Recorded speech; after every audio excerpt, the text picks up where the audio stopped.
Bom dia a todos, bom dia Júlio, Roberto, Martin, tudo bem com vocês? Bom dia, Vivian. Bom Bom dia, dia. Júlio. Hã? Bom dia a todo mundo aí, tudo bem? Bom, hoje a gente vai começar com o estreante do Photovoltaics, a gente já teve a honra de receber aqui o Roberto Valer, né? Hoje a gente está conversando pela primeira vez com o Júlio. Então, Júlio, eu queria que você se apresentasse, contasse um pouquinho da sua trajetória profissional, como que você entrou aí no mercado fotovoltaico. Então, bom dia a todos novamente, né? Aos internautas, aos ouvintes, aos espectadores. Uma satisfação muito grande estar batendo papo novamente com o Martin. Prazer conversar com o Roberto, contigo, Vivian. Então, a minha história na energia solar, vamos dizer assim, um pouco antes ainda, a minha carreira iniciou fazendo montagens elétricas industriais, residenciais, montagem de data center, a parte de informática de escritórios, né? Isso ontem a empresa completou oficialmente, né, 18 anos. E nesses 18 anos eu sempre busquei um ramo diferente do que o mercado tinha disponível, né? Que era a questão de buscar um conhecimento numa outra área. E já se passaram 14 anos do meu primeiro contato com pesquisa, literatura e conhecer a energia solar. Por incrível que pareça, né? Tu pega o mercado do fotovoltaico hoje em dia, tu ouve as pessoas dizendo que iniciou há 1 ano, 2 anos, 3 anos. E eu lembro que lá em 2006, quando eu tive vamos dizer assim, ó, eu tive uma frustração de um outro negócio e fui parar no fotovoltaico. Eu fui visitar usinas de biogás lá no Mato Grosso para saber como é que funcionava e tal. Eu pensei, como é que eu vou fazer com esse negócio na cidade? Se não vai funcionar. E voltei de lá desapontado, né? Tentando buscar uma outra fonte. E aí, Marte, vem o nosso sangue germânico, né? Fui pesquisar literaturas de fotovoltaica coisas lá da Alemanha, né? O que é isso? Como é que vai funcionar isso, né? E já logo em seguida tive a oportunidade de conhecer em loco lá em Portugal, na Alemanha, e só cresceu de lá para cá, né? Hoje nós temos instalações já há mais de 5 anos. A primeira instalação que eu participei, ainda como aprendiz ainda, né? Já tem mais de 6 anos. Hoje nós temos longamente mais de 1,5 MW instalado, são mais de 150 instalações em todos os segmentos de residência, mercado, padaria, fruteira, indústria, todos os segmentos mesmo, estando em solo, edificação, cobertura de prédios, residências, em todos os segmentos, né? E já há 5 anos, que é uma das viagens que fiz para a Alemanha, foi onde encontramos esse equipamento que está aqui atrás.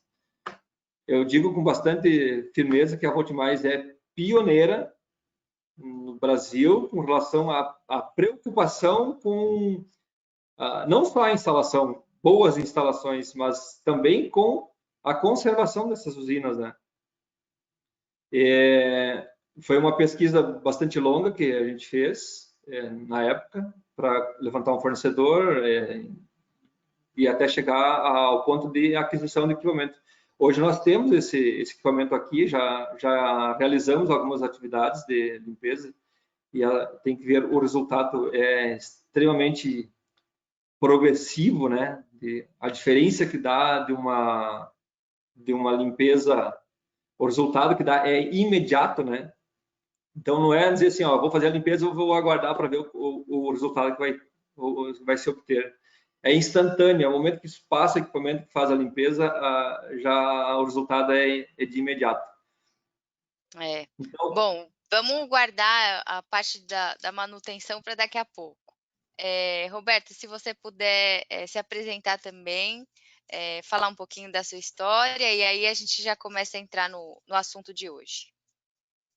Bom dia a todo mundo. Eu sou o Dr. Roberto Valer, sou pesquisador da área de energia solar, né? Trabalho há muito tempo com esse tema. E o tema é manutenção, né? Quando a gente fala em manutenção do sistema fotovoltaico, pensa geralmente na empresa, mas manutenção é uma coisinha um pouquinho mais ampla, que vamos conversar hoje. E para mim é um tema muito interessante, porque como eu já tinha comentado, não vou falar toda a minha história, como eu já fiz a outra vez, mas eu trabalhei muito com comunidades rurais. E para ter uma sustentabilidade desse sistema, né, para garantir que esses sistemas que a gente instalou, que muitos pesquisadores instalaram por muitos anos em zonas rurais, o ponto-chave era a manutenção. Porque imagina, né, se a manutenção não era feita de maneira correta, imagina enviar uma pessoa de São Paulo até uma comunidade amazônica, comunidade que muitas vezes você tinha que pegar 3 dias de barco. Era impossível. Então, sempre, assim, uma coisa que a gente viu que era importante era isso, capacitar tanto o usuário final como uma pessoa que a gente chamava de instalador, né, não tinha figura de integrador, né, justamente para que tenha esses conhecimentos técnicos para fazer essa manutenção. E eu acho, né, que é um ponto-chave, e por isso que aceitei participar desse debate, que acho bastante muito interessante. Por quê? Porque a gente tem que capacitar tanto o cliente final, o usuário, para fazer a manutenção, como também ele tem que aprender a valorizar a importância de contratar uma empresa, uma equipe boa para fazer essa manutenção. Porque senão, se o sistema não vai funcionar da maneira correta, ou se for feita a manutenção da maneira que não é certa, seu sistema pode começar a apresentar mais problemas. Então, é um tema bem, bem interessante. Eu agradeço também o convite aqui para debater. E, bom, já podemos começar a falar sobre ele. Bom, então já vou começar perguntando, doutor Roberto, a manutenção é obrigatória? Como que isso ainda acontece hoje no Brasil? Tá. Tem assim, não sei se é exatamente uma mudança de paradigma, mas muitos falam que o sistema fotovoltaico é livre de manutenção. E isso não é verdade, tá? Quando a gente fala em manutenção, a gente tem várias formas de manutenção, né? A manutenção corretiva, né? Que quando acontece um problema, né? A manutenção periódica, que justamente é que a gente tem que se focar agora. E tem outra que é a manutenção preditiva, que é quando você tem um sistema de monitoramento. Que é manutenção em si, né? Realmente, se você compara o sistema fotovoltaico com outro sistema de geração, que tem partes móveis, mecânicas, a manutenção do sistema fotovoltaico é muito mais simples. Mas, o que seria essa manutenção? O mais básico, limpeza dos módulos. Por quê? Porque quando um módulo, ele recebe menos quantidade de recurso solar, de irradiação, ele produz menos corrente. Então, a produção se vê afetada. Então, esse é o mais básico. Então, fazer a limpeza dos módulos. E aí tem vários parâmetros que a gente vai poder conversar depois, mas não é só isso. Por exemplo, é manutenção do entorno. Se você tem uma usina solo, né, você limpou todos os módulos, mas a grama está desse tamanho aqui, também você está deixando de receber raios solares no teu módulo. Então, também a manutenção do entorno, o aperto de todos os parafusos, chaves seccionadoras, o análise com câmera termográfica a cada certo tempo, justamente, né, para ver se algum contato está bem ou não. Então, como falei, é uma coisa simples, tá? Não é tão complexa como a outra, por exemplo, manutenção de um gerador a diesel. Não é todo mundo que pode fazer. Precisa um conhecimento mais aprofundado em mecânica, vamos falar assim. Aqui também precisa um conhecimento, mas assim, é uma coisa que uma equipe bem treinada, bem capacitada vai conseguir fazer. Então, esse é o primeiro grau, como falei, a manutenção periódica, frequente, e a manutenção corretiva já precisa de um conhecimento maior, porque aconteceu um problema, como que a gente vai resolver ele? Pode ser por causa do inversor, pode ser por um conector que não está bem crimpado, que está aquecendo, então já é um grau mais complexo. E isso justamente é muito importante, porque abre uma nova forma de negócios com o teu cliente. Seja que você vendeu o sistema fotovoltaico, né? E já dá, olha, eu te garanto que aqui, nos 2 primeiros anos, como um diferencial que outros não te oferecem, te faço a manutenção, né, como eu falei, todas as coisas que acabei de falar, ou seja, que você abre um novo negócio. Olha, eu não instalei teu sistema, mas agora eu posso fornecer esse serviço para você. Uma vez por ano, 2 vezes por ano, e a gente pode falar justamente por que essa periodicidade é tão importante e é tão diferente, né, é peculiar a instalação, eu posso te oferecer esse serviço de manutenção. Então, é uma oportunidade muito legal para todos os integradores, né, que eles fiquem antenados, entendam, capacitem suas equipes, orcem exatamente quanto que vai custar, né, e comecem a oferecer. Com certeza. A gente estava comentando um pouquinho antes de entrar ao vivo sobre como a limpeza pode ser uma porta de entrada justamente para oferecer esse serviço de manutenção após a instalação, né? Então, Júlio, eu queria que você comentasse agora assim um pouquinho mais sobre esse equipamento específico que vocês trabalham, e como que vocês já estão vendo esse mercado da limpeza no Brasil, dos painéis, como que é o seu negócio, né? Como ele gira, como que ele funciona. Queria que você explicasse um pouquinho sobre tudo para a gente e para os espectadores. Bom, essa necessidade, a gente sempre falou que não é uma questão só de empilhar módulos em cima de residências, indústrias e etc., ou lá no solo, é de prestar um serviço diferenciado, porque a mesma necessidade todo mundo faz, desculpa, todo mundo faz e tem um alcance simples, vamos dizer. Agora, você fazer uma manutenção, como o professor estava comentando, uma manutenção generalista, não simplesmente passar embaixo do galpão da residência e olhar e dizer que está tudo bem, né? É fazer uma revisão de contatos, ver a questão de apertos dos bornes, se o inversor está tudo regularizado, não está com sujeira nos filtros, nos coolers, né? Ou se não tem vamos dizer assim, algum dano com um módulo que está quebrado, trincado, sei lá o quê, se o mato não está passando da borda dos módulos, se não tem árvore que está batendo no telhado da casa, essas coisas é bem uma revisão ampla, por mais que eu concordo com o que o professor está comentando sobre a simplicidade que é fazer uma manutenção num sistema fotovoltaico. Não é tão simples, mas não é uma coisa assim de outro mundo. Mas requer treinamento, requer profissionais qualificados, treinados com todos os requisitos das normas trabalhistas que a gente sabe que tem. Exposição a um trabalho em altura, o acesso, o que vai ser feito, como vai ser feito, quem vai fazer. Envolve uma série de coisas que não é simplesmente chegar no cliente e eu vou instalar um sistema de energia solar e vir as costas e até logo. E esse até logo, talvez até nunca mais.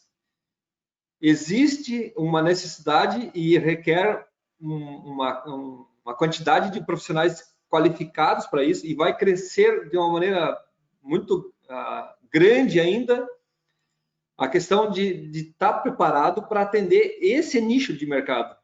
Essa foi a visão que a gente teve lá há 3, 4 anos atrás, quando fomos atrás de um fornecedor, de uma empresa que conseguisse nos fornecer aqui no Brasil um equipamento para fazer a limpeza. A gente sabe que tem por aí pessoas andando por cima dos módulos, e com rodo e com tal. Quanto tempo vai durar isso? A gente tem ideia, mas o cliente talvez não sabe. E às vezes a necessidade de fazer uma limpeza é tão urgente que ele contrata qualquer um para fazer. Então, a nossa ideia sempre foi fazer o trabalho diferenciado, com equipamentos adequados. Está aí a amostra do equipamento que a gente tem aqui, já tem feito alguns trabalhos e o resultado é bem satisfatório. E de alcançar ao cliente a um preço acessível e, como o professor estava comentando, abrir um nicho novo de mercado.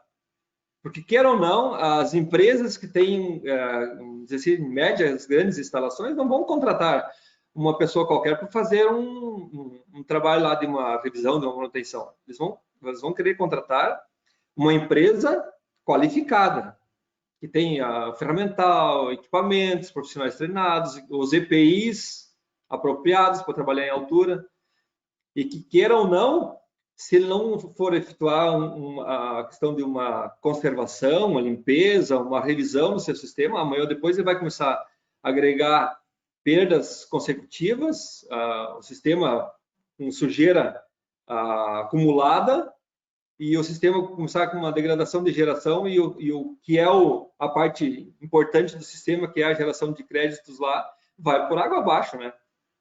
Então, essa é a nossa visão da Voltmais, de fazer com que a gente tenha uma oportunidade a mais, vamos dizer assim, com os dias de hoje, que é um mercado tão complicado e a deficiência de oportunidades por ocasião de uma crise que está aí, né? De ter uma outra saída, de um outro nicho de mercado para atender um serviço diferenciado também para os nossos clientes, né? E como que esse equipamento funciona, assim, especificamente? Ele explica um pouquinho sobre como funciona, e não só esse equipamento, mas como que é feita a limpeza dos módulos. Bom, esse equipamento como eu disse, né, um equipamento alemão. Ele não tem motorização elétrica. Não tem motorização elétrica. São escovas rotativas circulantes, e não, a gente sempre comenta que não há necessidade de fazer um desligamento da usina para você fazer uma limpeza. E como ele não tem motorização elétrica que tenha interferência no campo magnético dos módulos, então você pode utilizar ele normal, dia de geração a pleno, normal. Ele trabalha com água desmineralizada, pressurizada, com uma máquina externa, e a escovação é feita com a própria água que a motorização da máquina utiliza para fazer as escovas terem a rotação dela, e a mesma força de água que vai para fazer as escovas girarem, ela faz um spray, e ela faz uma pré-umidificação nos módulos anterior à escovação, e na escova dela também vai uma quantidade de água, para que quando ela vai fazendo a escovação, ela tenha a água suficiente para fazer a limpeza. Uhum. Roberto, você sabe se já existe algum estudo comprovando qual o ganho da limpeza na eficiência do sistema? Já tem algum número específico sobre isso? Ou ainda... Então, é que isso aí é outra coisa que... É a mesma coisa que quando todo mundo me pergunta, olha, se eu não colocar meu módulo orientado para o norte, quanto que eu vou ganhar? Depende do local. É assim, vamos por partes. O que afeta primeiro? Porque a gente tem que entender quais são as fontes de poluição. Tá? Se vamos falar de limpeza dos módulos, a gente tem que entender quais são as fontes que vão ocasionar essa poluição. O mais comum é a poeira e a sujeira. Só que locais que estão próximos, por exemplo, de algumas fábricas, né?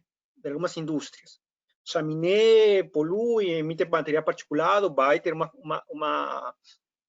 acúmulo de sujeira. Se você estiver em uma região que tem muitas árvores, folha, pólen, né? Se você estiver em uma região que tem muita atividade, por exemplo, de animais, pássaros, né? O pássaro vai deixar um cocôzinho por aí. Todas essas coisas fazem que justamente, né? Inclusive, e vou falar uma coisinha antes que eu esqueça, aqui na USP tem um estudo que uma bióloga fez e mostrou que aqui, para o microclima de São Paulo, capital, tem um funguinho, né? Eu não lembro se é um funguinho, uma bactéria agora, tá? Que justamente ele se deposita no vidro, incluindo o vidro do módulo, e ele cria como uma gordurinha, né? Que faz que justamente a limpeza seja um pouquinho mais complicada, né? Mas também afeta justamente na quantidade de radiação que chega no módulo. Então, são fatores muito, muito específicos. Isso faz justamente que, dependendo como for feita a configuração, a perda ou o ganho, justamente por causa da limpeza, varia. Então, não dá para fazer. Assim, eu tenho usinas, na verdade, não sou dono de nenhuma usina, mas eu tenho fotos, referências de usina, por exemplo, no Peru ou no Chile. Tem muitas usinas que são colocadas em áreas desérticas.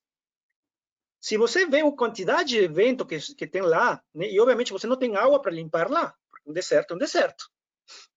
Então, você já apela para outras formas de limpeza, que já são limpeza com ar comprimido. Mas o que eu queria falar, assim, pode chegar que em um momento, né, um vendaval de vento, né, com areia, cobra totalmente uma boa parte da usina. Então, é monitorar e limpar na hora. Porque aí, se cobre totalmente, a perda é de 100%.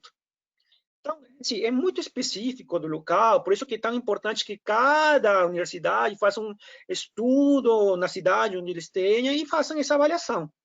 Pode ser 15%, pode ser 8%. Em termos gerais, tá?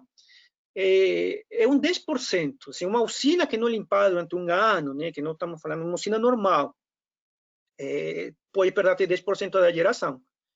E aí vem outros fatores que eu queria comentar, é que justamente que essa limpeza, né, se a gente faz a limpeza dos módulos, ele tem um custo. Então, tem um custo tanto na mão de obra, porque alguém tem que fazer, nos equipamentos que você tem que utilizar, né? Obviamente, se você compra um equipamento mais tecnológico, como que o Júlio está oferecendo, ou utiliza um MOP, né? São coisas totalmente diferentes. E também depende dos insumos. A água, por exemplo, os CPIs. E aí vem uma parte que é muito importante, que eu também falo muito nas minhas palestras, que é o planejamento. O projeto, e esse é um problema que tem muitas usinas aqui no Brasil, é que quando as pessoas fazem o projeto, né, quando criam todo o design, tudo, não pensam na manutenção. E a gente vê muitos telhados, né, que foram enchidos totalmente com módulos fotovoltaicos, sem nenhum espaçamento. A única forma que você consiga pisar é pisando na calha ou na cumieira, que são totalmente perigosas, entendeu? E aí, como que você vai fazer a manutenção? Lembrando que a manutenção não é somente limpar, né? Porque você pode utilizar sei lá, uma telescópica, colocar é olhar o módulo, fazer a inspeção visual. Então, temos esse problema. Outra coisa, também ia falando, estou falando um monte de coisa, porque sim, Pode falar. mas também na seleção de equipamentos, você também já está vendo que se essa usina vai ter uma manutenção periódica mais constante ou não. Por quê? Se você utiliza equipamentos que não são os adequados, se você utiliza equipamentos que não são da melhor qualidade possível, você está pensando justamente, né, que você vai ter que fazer manutenção com mais frequência. Por exemplo, se você que é mais especialista em estruturas, se você não utiliza um material adequado, um material que tenha proteção contra a corrosão, né, essa estrutura vai ter que ter algum tipo de manutenção, vai ter que limpar, pintar, né, substituir em alguns casos. Então, igualzinho com os conectores. O conector MC4. Se você compra um conector que você não sabe a procedência dele, daqui a 1 ano ou 2 anos vai ter que trocar tudo. Então, por ter economizado, né, no projeto, sei lá, alguns centavos, você está fazendo que mais na frente esse custo não seja simples, porque trocar conectores é muito mais difícil que ter comprado os autênticos ou de boa qualidade, né? Então, uma coisa que você poupou, sei lá, R$100, vai ter um custo mais na frente, manutenção de R$1.000, R$1.500, porque a empresa que vai substituir não vai te cobrar barato. Então, é uma coisa assim bem complexa, como eu falei, parte do design da própria usina e vai até o final, quando a usina está montada. Porque, como eu falei também, inspeção, tem a NBR 16274, tem um item que se chama inspeção. Infelizmente, não temos uma norma de manutenção. A norma internacional é a IEC 62446-3. A gente não traduziu, não temos projeto, pelo menos não tem norma fazer essa tradução aqui em curto prazo. Mas ela fala justamente todas essas coisas que estou comentando. Eu não li em extenso, né, mas fala justamente dos cuidados que tem que ter antes, os cuidados que tem que ter durante. O que o Júlio comentou é muito comum. Pessoas oferecendo serviço de limpeza, manutenção, limpando, pisando os módulos. Em 2020, isso em 2015 até não é aceitável, mas dava para entender que muitas pessoas não sabiam. Em 2020 é inaceitável que as pessoas ainda pisem nos módulos fotovoltaicos, porque isso causa microfissuras. E aí, por que até agora a gente não toma essa providência? Porque até agora tem pessoas fazendo isso, é inaceitável. Sim. A gente recebeu uma pergunta aqui de um dos nossos espectadores, até convido os nossos espectadores, quem quiser pode mandar uma pergunta aqui para os especialistas que a gente vai direcionar, tá bom? Se existe alguma ordem nessa manutenção, se existe alguma sequência que deve ser aplicada, tanto, né, em todos os procedimentos da manutenção, quanto na limpeza também. Então, se vocês puderem responder isso, acho que ajudaria um pouco o pessoal para entender um pouco desse processo mesmo, a ordem, a sequência, como funciona. Quer falar, Júlio, ou quer que eu comece? Esse começo eu não paro, né? Pode começar. Tá, vamos lá. Como eu falei, a manutenção são várias ações, mas vamos falar da limpeza, que é justamente o que gera mais dúvidas. Primeira coisa são as medidas de segurança. Tá? Você pode limpar a usina com o sistema ligado? Pode. É seguro? Não, não necessariamente. Então, antes de ligar, realmente você tem que estar com todos os EPIs necessários, né? Se for trabalhar em altura, se for trabalhar no chão, são coisas EPIs diferentes. Mas a primeira recomendação seria desligar a usina. Como você desliga? Desligando as chaves seccionadoras. Por quê? Porque você está diminuindo justamente que tenha um problema elétrico. Obviamente, quando tem sol, tem energia nos módulos. Então, antes também de fazer a limpeza, você tem que dar uma olhada, fazer uma inspeção visual, olhando que nenhum condutor, né? Às vezes tem a maritaca, tem um ratinho que dá uma mordidinha nos cabos. Então, às vezes a própria estrutura, né? O cara coloca um eletroduto e a própria calha faz que o condutor perca a isolação. Então, a primeira coisa é fazer uma inspeção visual, ver que nenhum módulo esteja danificado, tá? E que nenhuma parte do condutores também, que faz parte dos usinas, estejam danificados. Beleza. Está trabalhando seguro. Agora sim, horário. De preferência, faz das primeiras horas de manhã e as últimas horas da tarde. Tá? Porque é o horário de menor irradiância. O que mais tem que planejar? Bom, tem o planejamento, né? As fontes de água. Tem locais onde a fonte de água não é tão fácil de ser encontrada. Eu trabalhei muito no sertão, né? Justamente com o problema do bombeamento, o acesso à água. A gente trabalhava com bombas solares, né? Então, às vezes, a única água que você tem é a água do poço. E essa água do poço tem material sedimentar. Não é adequada para utilizar, porque você vai limpar e vai deixar todo esse material em cima dos módulos. Então, também tem que se planejar em relação a isso. Né? Não sei se é água dura, água pesada, que chama aqui, agora esqueci o nome, né? Ou água também que às vezes vem da rede de água e vem também com bastante materiais. Em outros países é bem comum. Então, tem que ver justamente, com que água eu vou limpar? Eu não tenho água, pois eu vou ter que utilizar outro recurso, como eu falei, no Chile, nas usinas que estão lá no norte do Chile, utilizado ar comprimido. Então, tenho que ver meus materiais. Beleza, tenho água de boa qualidade, materiais, qual material vou utilizar. Agora, tenho que ver justamente quantas pessoas eu vou utilizar. Não é a mesma coisa limpar uma usina pequena que uma usina de várias hectares. Em uma usina de várias hectares, você já apela a uma coisa mecanizada, né? Os robôs que fazem essa limpeza. Fiz o planejamento. Bacana. Agora eu vou começar a limpar. O que eu tenho que fazer, né?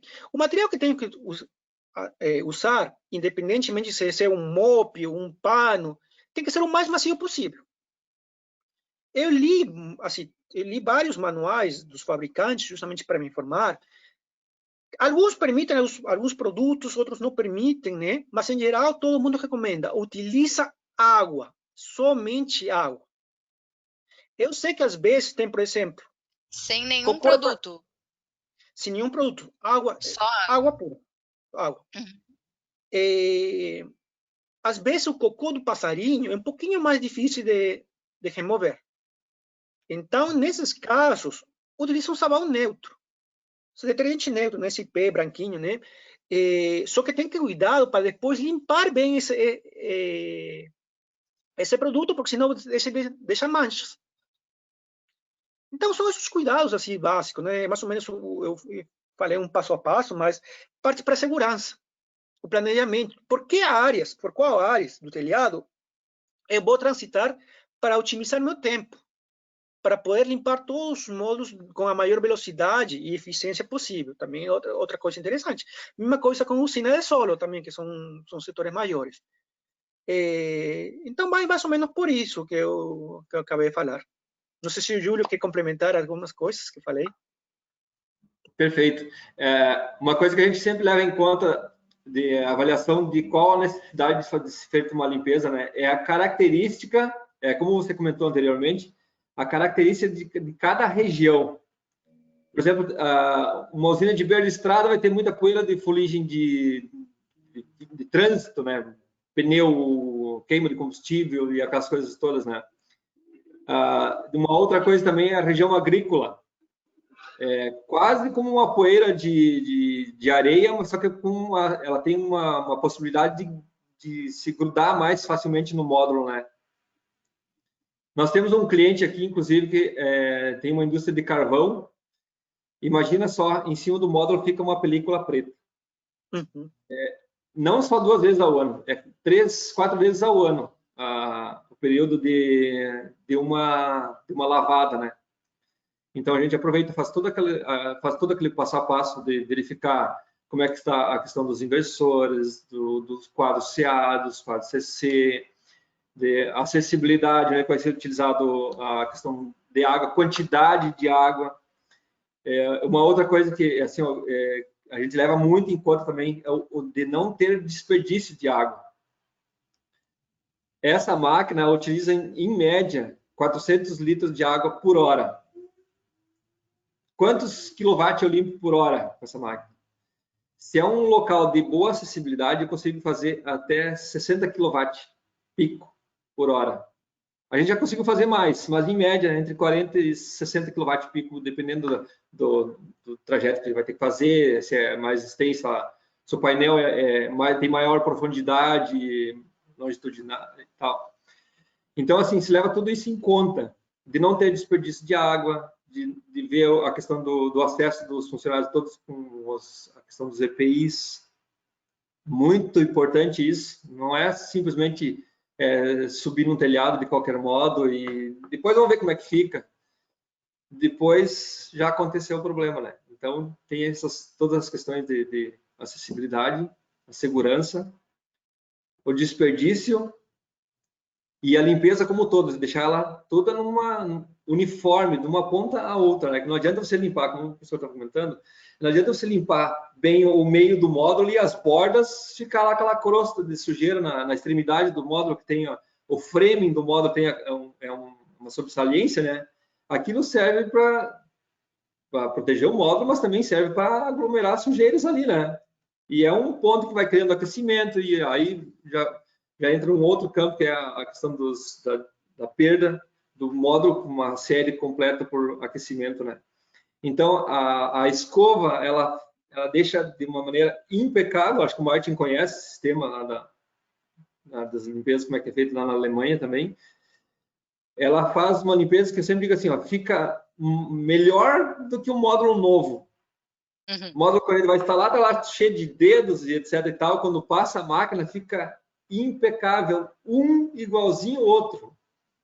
Ele passa uma vez para lá, uma vez para cá e as escovas trabalham de maneira rotativa, então não tem como ela deixar um espaço sem que ela tenha acessado, né? E a questão das bordas sempre tem um cuidado especial com isso, porque justamente esse é o ponto, dependendo ainda da questão da inclinação que estão esses módulos em cima do telhado, muitas vezes colocado exatamente em cima do telhado para evitar bolsões de ar, né? Então, se coloca em cima do telhado e às vezes o telhado não tem a inclinação suficiente para ter o escoamento da sujeira, né? Então, essa borda tem que ser feito, ter um carinho especial quando vai utilizar o equipamento, para que ali naquele setor do módulo seja feita uma escovação mais contínua, para que tire todo aquele sedimento de sujeira, de poeira que ficou ali. Principalmente em área que tem a possibilidade de ter o acesso de aves, topo de prédio, essas coisas, mais as aves que migram, pousam por ali e fazem as suas necessidades ali mesmo, né? Então, é um ponto que cria aqueles hotspots, né, de aquecimento, e isso tem que ser eliminado como todo, né? Com Eu acho que seria certeza. basicamente isso, né? A questão dos cuidados e das características de cada região, Caso a de cada caso. usina, né? Dependendo disso, para fazer as suas limpezas por alguns períodos mais frequentes ou outros mais curtos, né? Uhum. Tem algumas perguntas aqui, antes de eu passar a bola para o Martin. Uma pergunta para cada um, pelo que eu vi aqui. Roberto, se você puder comentar de novo qual a norma de inspeção que você comentou e a IEC, tem um dos espectadores que quer saber Tá. O número da norma. Tá, não, é o que eu falei, na norma de comissionamento, tá? Comissionamento ele pode ser feito tanto quando você entrega a usina, quanto tem uma modificação, quanto também uma forma periódica, tá? Isso em geral. Dentro da NBR 16274, tem a parte de inspeção, que é uma coisa que, apesar que não é exatamente uma tarefa de manutenção, seria bom que no momento de fazer a manutenção, verifique também essas coisas. Tá? Tem coisas um pouquinho mais complexas que você não vai conseguir modificar, mas pelo menos uma guia. Agora, a norma internacional de manutenção é a IEC 62446-3. Tá? Perfeito. Júlio, tem uma pergunta aqui, talvez você consiga ajudar a responder aqui para o Flávio. Se você tem alguma informação sobre produto para prolongar esse período de limpeza, como produto com nanotecnologia, que é hidrorrepelente ou alguma coisa assim, você já ouviu falar em algum desses produtos? Se existe no mercado? Como que é isso? Sinceramente, eu já ouvi falar, mas eu não tenho o conhecimento suficiente para dizer assim, ó, serve ou não. Eu acho que ainda é muito precoce para dizer que algum tipo de produto possa ser útil para um prolongamento da necessidade de limpeza ou não. Talvez sim, mas eu acho que requer mais pesquisas para se ter um aprofundamento melhor de o quanto isso pode ser benéfico ou não. Já sei que tem algumas empresas que estão oferecendo um produto de nanotecnologia para evitar a limpeza muito frequente e tal, mas eu desconheço a eficiência disso.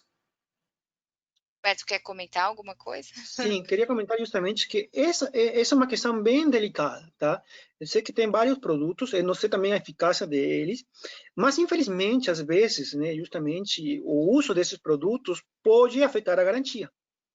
Então, eu acho que antes da aplicação, compra, aquisição de qualquer desses produtos, consulta teu fornecedor de módulos, o fabricante, o distribuidor, para ver se isso está coberto, se é permitido pela garantia, porque senão você está perdendo a garantia por uma bobeira. Tá?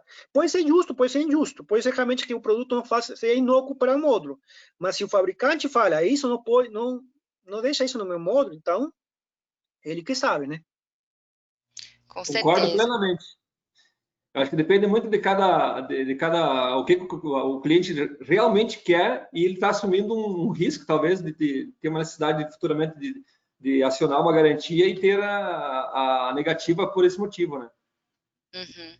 E uma última pergunta aqui, conforme a experiência de vocês, né, se existe algum meio de mitigar esse material suspenso em uma usina de solo, por exemplo, então, por exemplo, impermeabilizar o solo com cascalho, ou tem alguma outra solução fora, antes da limpeza, né, algum meio de mitigar essas ações, ou também não faz muito sentido, porque vai ter que ser feita a manutenção de qualquer forma. A questão da sujidade mesmo, a brita, vamos dizer, a impermeabilização com pedra, né, vai gerar uma poeira de qualquer forma, ou vai proteger a erosão, aquelas coisas todas, né, mas a questão de poeira vai acontecer igual. Talvez a gramínea seria uma das soluções, se não que não tivesse arbusto que crescesse de uma altura muito elevada também, né? Talvez mantenha um pouco mais limpo os arredores da usina, né? Mas não quer dizer que não vai ter poeira, não vai ter sujidade e tal. Mas essa questão também tem que levar em conta que se vai ter grama, vai ter pássaro para comer a semente da grama também. É tudo uma questão de analisar realmente, né? Qual é a necessidade específica de cada localidade, né? Só queria complementar, justamente, lá vem o que tinha falado, né? Que a grande maioria das pessoas, né, pensa no CAPEX, né, no investimento inicial que fazem na usina, e não pensa no OPEX, né? E justamente quando você entra com o conceito do LCOE, né, o custo nivelado de energia, é que você analisa esses fatores. Por exemplo, uma estrutura baixinha, ela vai precisar de uma manutenção justamente se você coloca grama. Uma estrutura baixinha de solo, não sei, que tem umas que são bem nanicas, né, bem pequenininhas. Uma estrutura maior, obviamente tem um investimento maior, mas se você colocou a grama, então talvez a limpeza não tenha que ser tão periódica. Tudo depende, novamente, de analisar o entorno. No momento do design desta usina, analisar as fontes de poluição, considerar as manutenções que esse local vai ter, e justamente utilizar os materiais mais adequados para minimizar esse OPEX, né? Que é o que falo. A manutenção dói depois com o tempo. Uma coisa que precisa de manutenção muito frequente vai doer no cliente, vai causar incômodos no cliente, porque ele espera, né, que essa usina funcione sozinha, que não dê tanto dor de cabeça. Ele somente quer redução do conta, ele não quer estar trabalhando, limpando como ele limpa o carro dele, né? Ele não vai fazer isso com... Muitas vezes até a questão da omissão da informação para o cliente quando ele está contratando uma usina, né? Ah, não tem manutenção, não tem nada, mas tem a questão da conservação, de uma limpeza, de uma revisão periódica. A gente sempre comenta internamente que essas informações o cliente deve saber no momento de contratação. Porque depois que está instalado, vão dizer assim, agora tem que contratar alguém para fazer uma limpeza, tem que fazer uma outra manutenção mecânica, não sei o quê. Então, essas informações não se podem omitir do cliente no momento que ele está contratando uma usina. É importante ele saber para estar ciente do que ele vai fazer, do que ele tem que fazer depois que tiver implantado o sistema dele, né? Só queria fazer um pequeno comentário, que agora lembrei. Na usina que a gente tem na USP, por exemplo, a gente perdeu módulos, porque justamente, né, a empresa que fez a limpeza, não a limpeza, o corte da grama, ela não tomou os cuidados necessários. E aí passou esse carrinho, essa maquininha, né? Essa maquininha pega, às vezes, uma pedrinha, assim como acontece com os vidros do carro, né? Pega essa pedrinha e sai disparado e tem a velocidade suficiente para trincar o vidro. Então, também até essas coisas tem que ser bem planejadas, contratar uma empresa que entenda justamente os riscos, né? Que ela pode ter se não tomar as providências necessárias. Com certeza. Martin, você tem alguma pergunta para fazer para eles? Não, eu só quero falar que sobre a importância desses contratos, é a chance que a gente tem aqui nesse mercado. Então, até nossa garantia aqui, em comparação com a Alemanha, que automaticamente são 5 anos, aqui é bem menos. O instalador dá 6 meses, às vezes só. Né? Então, é uma chance para oferecer um cliente final, falando, eu vou te dar 2 anos, 3 anos de garantia, mas eu vou fazer essas manutenções. Né? Eu estou me sentindo bem, né, de dar até uma performance garantia, uma garantia prolongada, e o cliente tem mais, então, tá bom, tenho 5 dias de garantia, as manutenções são feitas, né, incluindo a limpeza. Então, deve ser uma chance, de verdade, como Julio você falou, para mostrar, depois da usina, começa também mais uma receita pelo instalador, né? Que é importante. É um win-win-win, né? Para fotovoltaica, para o cliente final e para o instalador. Né? Então, a única coisa que eu quero perguntar, né, é como estão as chances que uma manutenção se torna obrigatório aqui no Brasil? Assim, a gente tem um problema bem complexo, né, que justamente é a aplicação das normas em geral, né? A gente sabe que mesmo os fabricantes às vezes são relutantes a aceitar uma coisa obrigatória, né? Temos o problema dos inversores, os módulos são obrigatórios atualmente, né? Ter uma certificação. E aí, a gente não tem ainda alguma entidade, o CREA não faz isso, né? Que justamente faz a certificação das usinas.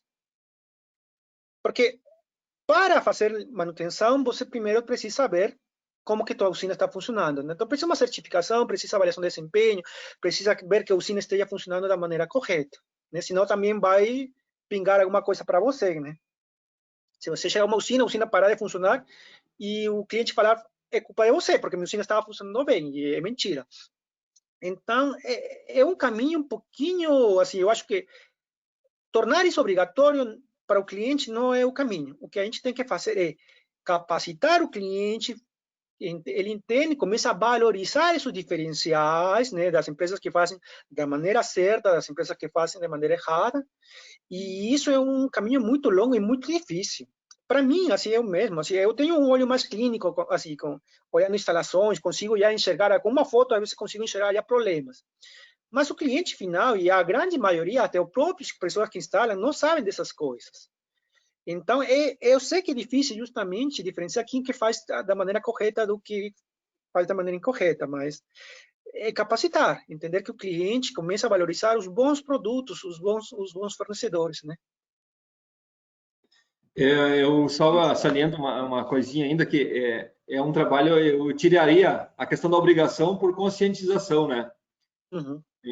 O momento que se torna obrigatório, eu acho que passa a ser uma coisa muito normativa, e o cliente final, ele não tem esse conhecimento, e passa a ser uma coisa, uma preocupação a mais que ele vai ter, talvez sem que tenha a necessidade de ter essa preocupação, né?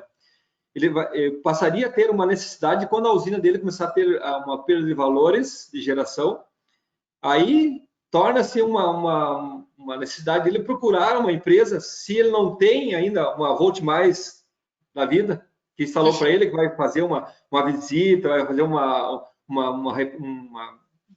visita periódica, de olhar como é que está funcionando e tal, e dar um parecer para o cliente lá, e dizer para ele que está tudo ok, está gerando tudo certinho. Porque se o momento que o instalador, tem muitos por aí que já estão fazendo isso, instala, pega o dinheiro e tchau. Esse cliente, amanhã ou depois, ele passa a ter uma necessidade de buscar uma alternativa para ver o que é que está acontecendo com aquela usina dele. Não funciona, não presta. Mas, na verdade, ele teve um abandono lá por alguém que instalou para ele e ficou lá. Então, é uma questão meu ponto de vista, é mais de conscientização de ambas as partes de qual é realmente a necessidade no momento de fazer uma limpeza, de fazer uma manutenção preventiva, verificar a questão dos equipamentos de proteção, os CA, CC, né? E mostrar isso para o cliente.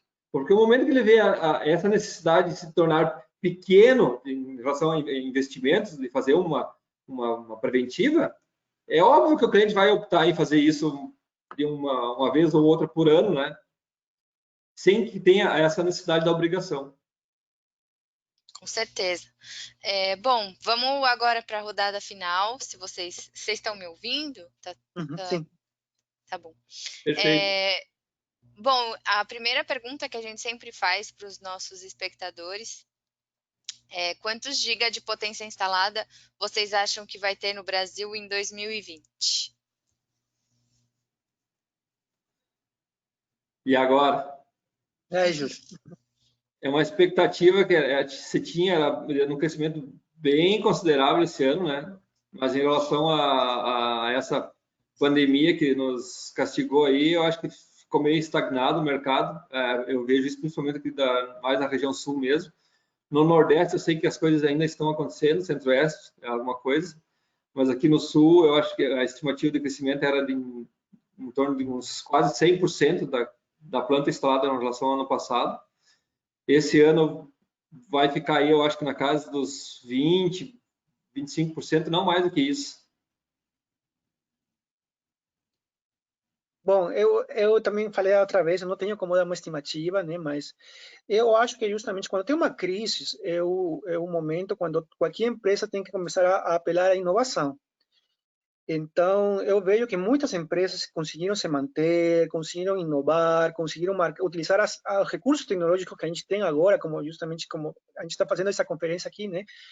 Para poder marcar visitas, para reagendar clientes que antigamente não queriam saber de energia solar, ligaram novamente para eles e viram que agora eles querem, né? Porque estão sentindo o peso do aumento da conta, que vai ter daqui a pouco também. Então, eu acho que chegamos a 3 gigas agora de geração distribuída, eu acho que a gente pode chegar a 4. Mais que isso, depende justamente como que as empresas se articulem, né? Justamente para viabilizar negócio nessa época de crise. Com certeza. Eu ia usar um número um Júlio, pouquinho mais conservador, eu imagino, em torno de 3,6, 7, talvez, né? Quero eu estar enganado. vamos ver o que o futuro nos reserva, né? Júlio e Roberto, se vocês pudessem escrever uma lei ou uma resolução normativa para o mercado fotovoltaico brasileiro, o que vocês escreveriam? Tem tanta coisa. Eu acho que a questão da profissionalização, né? É uma das coisas que entraria fortemente no mercado, que a gente vê que tem instalações de todos os tipos. Ter que ter uma regra vertical, se sim ou não, da qualificação das empresas e dos profissionais que estão por aí empilhando módulos e puxando cabos. Eu acho que deve ter uma questão de legislação mesmo. Eu vejo que eu acho que é uma necessidade, e tem um estado na federação que já está fazendo isso, e vejo isso com bons olhos, que vai separar a questão do profissionalismo do amadorismo.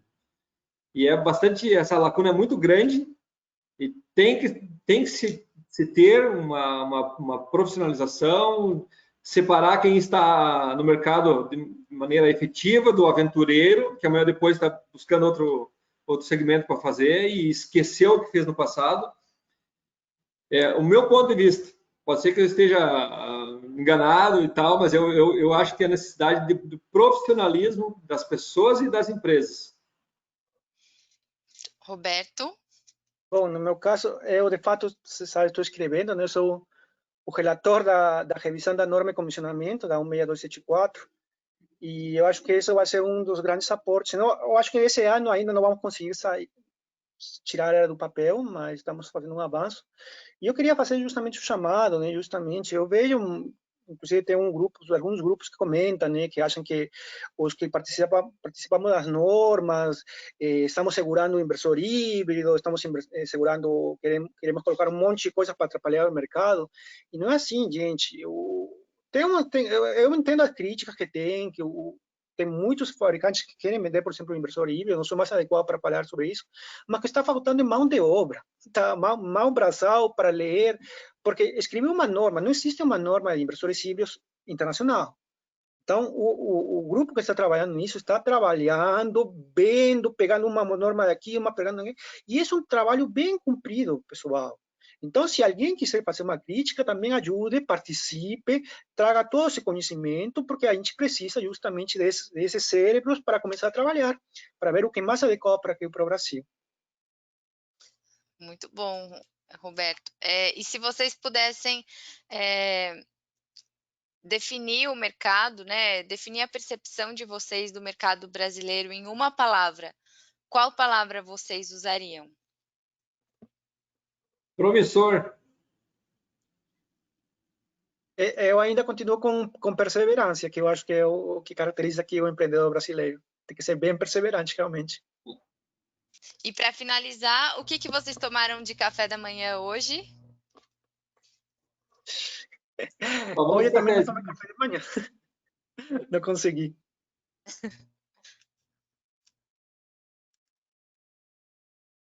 Júlio, você? Cafezinho. Que bom. Bom, Júlio, Roberto, obrigada pela presença de vocês. Queria agradecer imensamente a contribuição, né, de vocês no nosso tema de hoje. Eu acho que a gente tirou muitas dúvidas, tanto nossas quanto dos espectadores. Acho que é um tema super relevante, super importante a gente falar agora que o mercado está nesse momento, né, de crescimento alavancado. Então, obrigada, né, por vocês terem participado. Para quem não sabe, o episódio vai ficar online no YouTube. Surgiram algumas outras dúvidas aqui, mas quem tiver a curiosidade pode rever o episódio, todas elas já foram respondidas aqui ao longo da apresentação. Então, queria, né, agradecer a vocês novamente, dizer que vocês estão sempre convidados aqui a participar. Então, obrigada mais uma vez e bom dia para vocês. Obrigado. Eu só queria fazer um Obrigado. chamado. Pode fazer. Eu estou com um pequeno projeto pessoal, eu não sou muito constante porque tenho outras obrigações, mas estou colocando algumas informações no meu Instagram, então quem quiser me acompanhar no Hobby Valer, eu coloquei um material sobre manutenção, eu estou preparando um material sobre pequenos componentes que causam grandes impactos, então me acompanhem lá que algumas coisinhas eu consigo postar de tempo em tempo. Hobby Valer, né? O Instagram Isso dele. mesmo. Queria agradecer a oportunidade aí, bater um papo com vocês, é sempre importante, ao Roberto, ao Martin, você, Vivo, também. E me coloco à disposição também para qualquer necessidade que vocês tiverem aí, uma troca de informações aí. Eu acho que sempre a gente cresce com isso, né? São temas relevantes, como você falou. E sempre temos a oportunidade de rever os amigos e tal, é importante isso também. E ficou aí à disposição e a hashtag vem para Volte Mais. É isso aí. Obrigada, Obrigado. pessoal. Um grande abraço. E bom trabalho. Abraço. Obrigado. Tchau, tchau. Tchau, tchau.